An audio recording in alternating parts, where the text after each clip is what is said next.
Hey, what's up guys? I'm BTC. Earlier today, there was a new version of the Overwatch client put out on the public test realm, and it had some changes to Roadhog, Ana, and Sombra. Some nerfs, some buffs, and some improvements to Hook version 2.0. Now, I've heard from various sources that Hook version 2.0 is now fixed, but that's wrong. I did some testing. I'm going to show you it. It is definitely not fixed. It is still broken. And anyone who tells you that it's fixed, just to be blunt, simply doesn't know what they're talking about.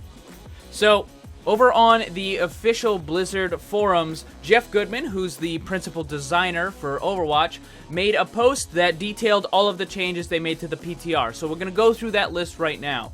So, starting with Roadhog's hook, he says, added some more line-of-sight checks towards the left and right of a potential hook target. This means it should be easier to hook someone who is sticking halfway out of a doorway or behind a thin pole, etc. These checks are also used for the persistent line-of-sight check, so if a hook target moves behind a slim object like a stump or a light pole, they won't be released anymore. Alright, so what I'm showing you right now is the first version of Hook 2.0. These were the changes that they made just last week, and as you can see, the target is right in front of me, and yet I'm not able to hook it because of the very tiny lamppost that's blocking the way. Now, it doesn't have to be a lamppost. There's like a ton of different objects in the game that can block the hook. But with the changes that they just made today, so this is the brand new changes on the PTR right now, you can see that the expanded sight checks for the left and the right have made it so that now I can, in fact, pull that target. Unfortunately, this change did absolutely nothing to resolve the issue of trying to hook someone who is above you. As you can see in these examples, I can clearly see the target and they can see me, they can shoot me as much as they want, but when I try to throw the hook, one of two things is going to happen.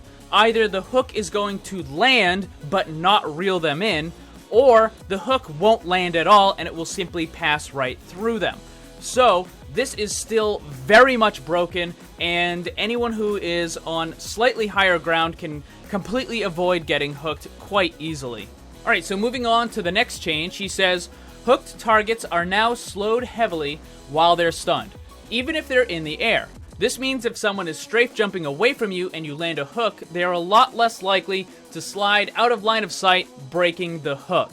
When I first saw that Blizzard was adding a persistent line of sight check after the hook had landed, I knew that they were going to break the character. I knew it was going to be nerfed into oblivion. A lot of people are simply just glossing over this or not paying attention to it at all. They just don't realize how big of a nerf this really is.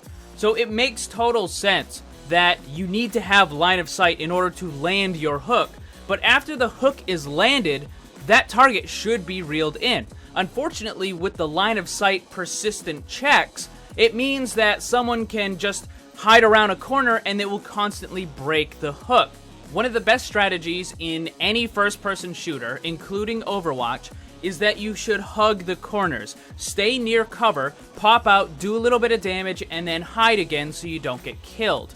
Now, the high-skilled players know this, and they do it all the time. If you ever watch a high-level player, you'll always see them hugging some sort of cover or a corner or a wall or something. It's the lower and the average skill players that are always running around in the open, and that's why they die so much. So what this means for someone playing Roadhog is you'll still be able to land hooks on the lower and the average skill players, but for the high skill players who are always using cover, they're always at those corners, you're never going to land a hook. Even if you do connect with the hook, all they have to do is take a quick sidestep and the line of sight persistent check will fail and then the hook will break. I've tested it. The heavy slowing effect that they added after you get hooked doesn't have enough of an impact. It's still very easy to break the hook. Even with the slowing effect, the persistent line of sight checks are such a massive nerf to this character that I still feel that you're going to see Roadhog getting phased out and replaced in the high-level competitive play. I'm sure he'll still be a problem in the lower and the average skill brackets on the competitive ladder, but that's just because people stand in the open and they don't know how to hide near corners. The third and final change is that they fixed a bug that could allow you to hook someone and pull them behind you if you spun around before the hook landed. This was because people would stand next to an edge, they would hook somebody, turn around, and then dump them off the cliff to instantly kill them. This you can't do anymore, but you can still stand next to the edge, hook someone, and turn to your side and dump them over the edge. You can still do that, and in a lot of places, that's still perfectly viable. So, I mean, this limited it very, very slightly, but it's not really that big of a deal because you can still dump them over the edge pretty easy. Moving on, the next character is Ana. She is getting yet another nerf. I know a lot of people like to say that Ana is overpowered, but I don't particularly like that term, and I don't think that the problem is that she's overpowered. I think the problem is that she's the only one that can do what she can do. She has the ability to give her team the extra healing effect, and she also has the healing denial effect.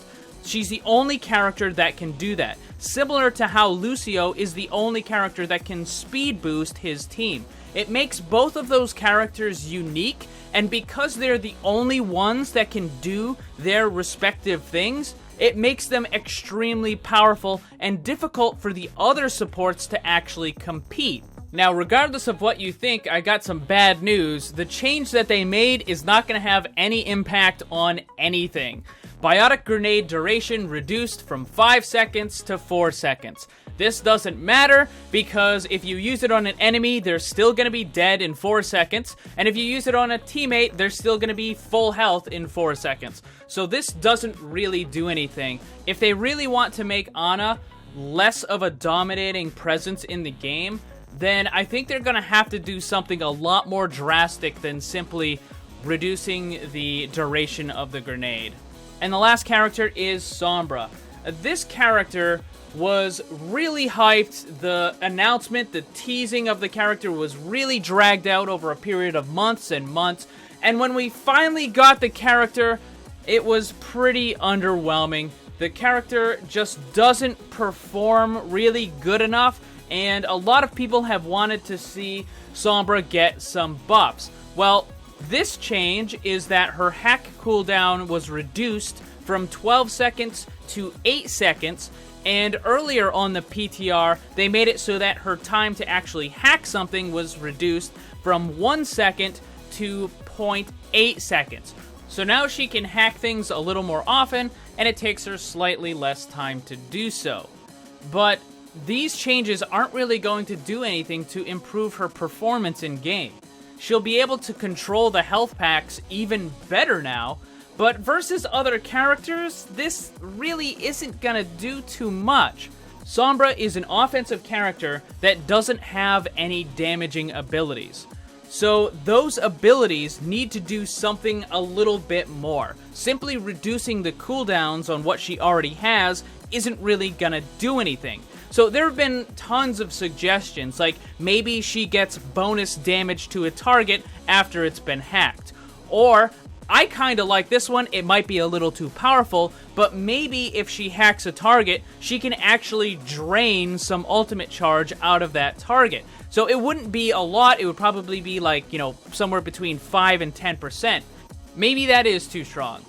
But I can tell you that cooldown reductions are definitely not going to be good enough.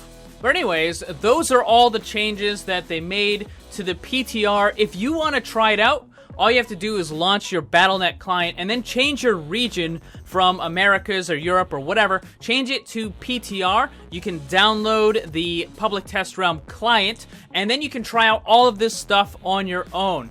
But anyways, that is going to be it for this one, guys. Thank you very much for watching. I hope you enjoyed it. If you did, make sure you hit that like button, share it with your friends, and subscribe because there's lots more. Remember, always blame the controller because it's never your fault.